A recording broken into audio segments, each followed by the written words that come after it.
बिस्मिल्लाहिर्रहमानिर्रहीम। अस्सलाम वालेकुम नाज़रीन, आप यूट्यूब चैनल देख रहे हैं। मैं इमरान खान हूँ। बहुत आम खबरें और सिचुएशन जो है वो बड़ी टेंस होती चली जा रही है।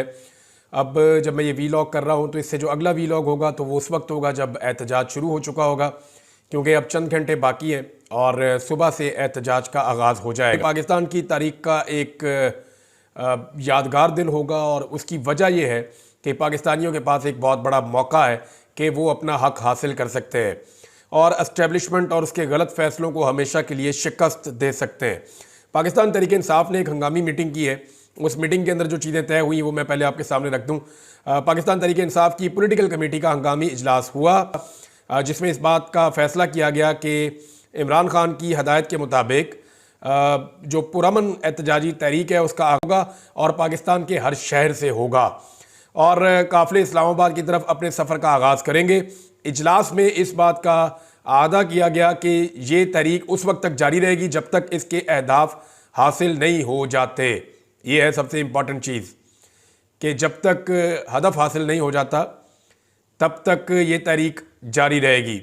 ये अहदाफ जो हैं वो मंदरजा झेल है। नंबर एक, पाकिस्तान भर में जितने भी बेगुनाह कैदी हैं और पार्टी के लीडरान हैं और कारकुनान हैं, इन सारों को जो है वो रिहा किया जाए जो लोग बेगुनाह कैद हैं। नंबर दो, जो मुतालबा है वो ये है कि 26वीं आईनी तरमीम जो है उसकी तनसीख हो, उसको ख़त्म किया जाए। तीसरा मुतालबा जो है वो बहुत इंपॉर्टेंट है कि 8 फरवरी के इलेक्शन के जो हकीकी मैंडेट है उसको बहाल किया जाए। और इसके अलावा पॉलिटिकल कमेटी ने मुल्क की बिगड़ती हुई माशी सूरत हाल और दहशतगर्दी के बढ़ते हुए वाक़यात का नोटिस भी लिया और मामलात को फौरी हल करने के ज़ुमरे में हुकूमती बेहिसी और बेबसी को शदीद तनकीद का निशाना बनाया। पॉलिटिकल कमेटी ने पाकिस्तान तहरीक इंसाफ के कारकुनान और मुख्तलिफ शोबों से ताल्लुक़ रखने वाले अवाम से अपील की है कि वो पुरअमन एहतजाज में जोक दर जोक शिरकत करके उसे कामयाब बनाएं ताकि पाकिस्तान में आइन और कानून के मुताबिक जमहूरी दौर का आगाज़ हो सके, रियासत के अवाम का एतमाद बहाल हो और एक बेहतर मुस्तकबिल की नवीद सुनाई जा सके। बेहतर मुस्तकबिल की उम्मीद तो आपको तब होगी ना जब लोगों का ट्रस्ट वापस आएगा। लोगों को मौजूदा हुकूमत के ऊपर, सिस्टम के ऊपर यकीन ही नहीं है। जब लोगों का यकीन नहीं है तो लोग इन्वेस्ट नहीं कर रहे, लोग इस मुल्क में पैसा लगाना नहीं चाहते। हुकूमत जो है उसने आखिरी कोशिशें की हैं पाकिस्तान तहरीक इंसाफ से रब्ते करके कि किसी तरह इस एहतजाज को मौखर करवा दिया जाए, मुलतवी करवा दिया जाए, क्योंकि पूरा का पूरा निज़ाम डरा हुआ है। निज़ाम पूरा का पूरा स्टेक पर है। उसकी एक वजह तो ये भी है कि सब ये जानते हैं कि मामला उतना आसान नहीं है। इदारों के अंदर भी बड़ी बेचैनी है और ये खबरें हमें मिल रही हैं। ऊपर ऊपर से जो चीज़ें आपको दिखाई दे रही हैं ऐसे नहीं है, अंदर बड़ी हलचल है। इदारों में भी बड़ी बेचैनी है। ऊपर से पुरसकून और मुस्कुराते हुए चेहरे जो आपको नज़र आ रहे हैं, इनके अंदर बड़े दुख हैं, बड़े प्रॉब्लम्स हैं जिनको ये फेस कर रहे हैं और वो ये जानते हैं कि इंटरनेशनल प्रेशर एक लेवल से ज़्यादा बढ़ गया है। अगर पाकिस्तान के अंदर से कोई तहरीक चली तो ये सारा उदल पदल हो जाएगा और हमारे हाथ से गेम निकल जाएगी। जिनको मैंने जो बात समझानी थी लोगों को समझ आ गई है, इशारा काफ़ी है। अब हुकूमत ने जो रब्ता किया बैरिस्टर गौर से कि जनाब आप इसको मौखर कर दें, हमारे को बेलारूस के कोई हुक्मरान आ रहे हैं। अच्छा, बेलारूस हमने पहले कभी सुना भी नहीं, उन्होंने पाकिस्तान को देना क्या है। बहरहाल आ रहे हैं तो बड़ी अच्छी बात है, हमारे मेहमान हैं वो आए। पाकिस्तान तहरीक इंसाफ ने एक सड़क से जाना है सीधा और एक डी चौक में पहुंचना है, वहाँ उन्होंने एहतजाज करना है। तो वो तो मेहमान आ सकते हैं, वो हेलीकॉप्टर पर आएंगे, बड़े आराम से पहुँचेंगे, अपना इंजॉय करें, अपनी एक्टिविटी देखें। मेहमानों को तो कोई कुछ नहीं कह रहा, उनको तो वेलकम करती है सारी पाकिस्तान की कौम। हम तो इस हवाले से पाकिस्तानी कौम बड़े ज़बरदस्त लोग हैं। तो ये तो हुकूमत ने खुद ऑप्शन लिया कि सारा कुछ बंद कर दिया। बहरहाल बैरिस्टर गौर ने कहा जी कि मैं अपनी पार्टी से पूछ के आपको बताऊंगा।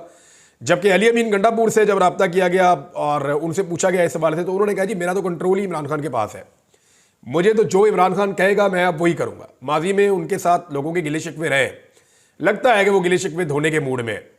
उन्होंने कहा जी मुज़ाकरात अगर होंगे तो इमरान खान साहब बाहर आएंगे, उनके आने के बाद होंगे। इमरान खान साहब बाहर आ जाए, वो आगे बताएं, फिर मुज़ाकरात करेंगे। अभी कोई मुज़ाकरात नहीं है और मैं इस एहतजाज को नहीं रोक सकता, मेरा कंट्रोल इमरान खान के पास है। मामला वहीं जाके फंस गया जहाँ पे अक्टूबर में फंसा हुआ था, लेकिन अक्टूबर में लीडरशिप ने काम खराब कर दिया था। इस दफ़ा देखते हैं क्या होता है। दूसरी एक खबर यह है कि धमकियाँ लगवाई जा रही हैं बहुत ज़्यादा। हुकूमत दोनों काम कर रही है, एक तरफ रिक्वेस्ट करती है, मिन्नत करती है, पाँव पकड़ती है, दूसरी तरफ हुकूमत धमकियाँ भी लगाती है। अब धमकियाँ लगाने के लिए जो बंदे एस्टेब्लिशमेंट ने रखे हुए हैं वो फैसल वाडा टाइप के हैं, कुछ जर्नलिस्ट भी हैं हमारे। अब वो आगे धमकियाँ लगाते हैं कि लोगों को बहुत मारेंगे, बड़ी फैंटी लगाएंगे, इस तरह मारेंगे, खाले उधेड़ देंगे, ये करेंगे वो करेंगे। और बेशर्मो बेगैरतो जाके दहशतगर्दों को धमकियाँ लगाओ। बेशर्म लोगों, जाके धमकियां लगानी है तो उनको लगाओ जो पाकिस्तानियों का खून बहा रहे हैं। तहरीक इंसाफ ने कितने बंदे मारे हैं आज तक? कोई बंदा नहीं मारा। तहरीक इंसाफ के अपने बंदे मारे गए हैं कई। अभी दोबारा कल परसों एक और आदमी जो है वो बेचारा अपने घर में था, उसके ऊपर अटैक किया, वो भाग रहा था, उसको मार दिया पकड़ के। तो लगातार पाकिस्तान तहरीक इंसाफ का खून बहा है।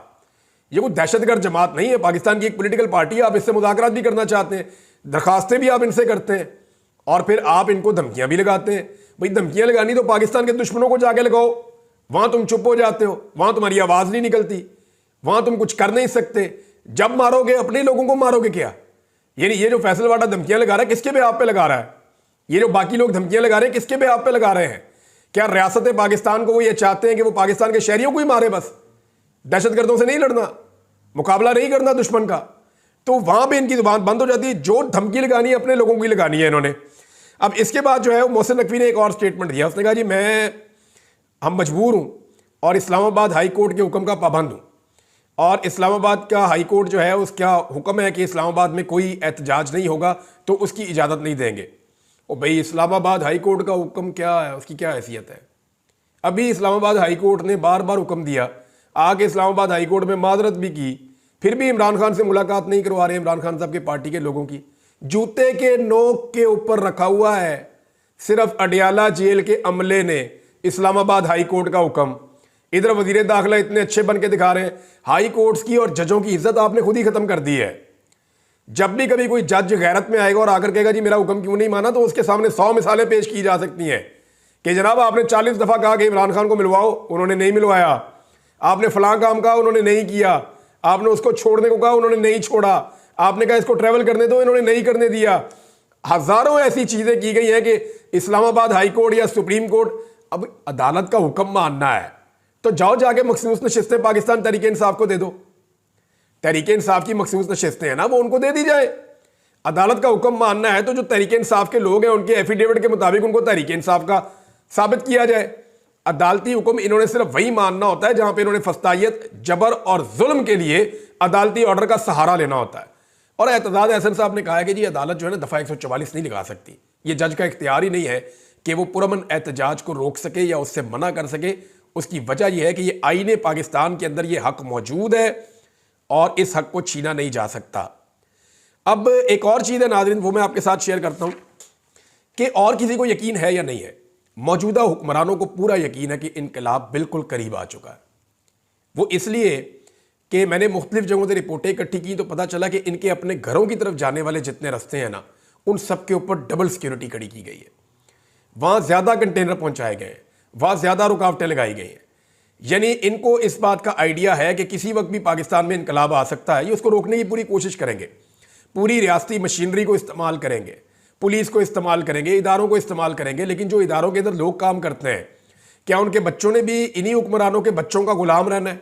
वो इस बात को सोच लें। उन्होंने तो अपनी जिंदगी में गुलामी कर ली है, लेकिन अगर आज पाकिस्तान के अवाम आपकी गुलामी खत्म करने के लिए निकल रहे हैं और आपके बच्चों के मुस्तकबिल के लिए निकल रहे हैं, तो कम से कम इस बात के ऊपर गैरत खाइए और अवाम का रास्ता रोकते हुए इस बात का एहसास रखिएगा कि वो आपके बच्चों के मुस्तकबिल के लिए निकले हैं। मुझे अच्छी तरह एक बात याद है, मुझे वो उठाकर ले गए ना ये एंटी करप्शन वाले, मुंह पे कपड़ा डाल के रात को। वहाँ जाके इनका कोई सीनियर ऑफिसर था, वो आ गया, डायरेक्टर था, वहाँ मुझे बांध के बैठाया हुआ था।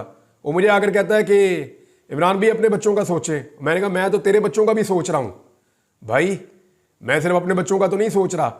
तो वो बंदा चुप हो गया। फिर उसने मुझे कहा कि यार हम आपको डिज़र्व नहीं करते, हम लोग बड़े बुरे लोग हैं। मैं बाहर से बड़े ख्वाब देख कर आया था इस मुल्क में कि मैं तब्दीली लेकर आऊँगा, मैं सरकारी नौकरी करूँगा, इंसाफ करूँगा, और हमने कुछ भी नहीं किया। इमरान भाई सीरियसली हमने इस मुल्क को बर्बाद कर दिया। ये उस बंदे ने मुझे बात की थी। बहरहाल इनको पूरा यकीन है कि इनकलाब दस्तक दे रहा है और बहुत करीब पहुँच गया है। उसे कुचलने के लिए पूरी रियासती मशीनरी और वसाइल लगा रहे हैं। इतने डरे हुए हैं कि अपने घरों की तरफ आने वाले रास्ते सबसे ज़्यादा इन्होंने बंद किए हुए हैं, पूरा बंदोबस्त वहाँ लगाया हुआ है। ये जो मैच है ना इस वक्त 24 नवंबर वाला, ये मैच इमरान खान बगैर डरे खेल रहा है। इमरान खान एक बात करते हैं ना कि जो टीम हार के डर से मैदान में उतरती है वो जीत नहीं सकती, और ये टीम जो है वो हार के डर से मैदान में उतर रही है। हुकूमती टीम इस वक्त हारने से डर रही है और उनका बंदोबस्त ये बता रहा है। तो डरी हुई टीम जीत नहीं सकती। इमरान खान के पास खोने के लिए है कुछ नहीं। दो स्टेटमेंट आपके सामने रखता हूं, आपको आइडिया हो जाएगा। इन दोनों को आप जोड़कर देखें, आपको आइडिया हो जाएगा उसके दिमाग में क्या चल रहा है। इमरान खान ने एक स्टेटमेंट दिया कि या तो मैं मारा जाऊंगा या जीत जाऊंगा। इसका मतलब है उसने अपना सारा कुछ दांव पे लगा दिया।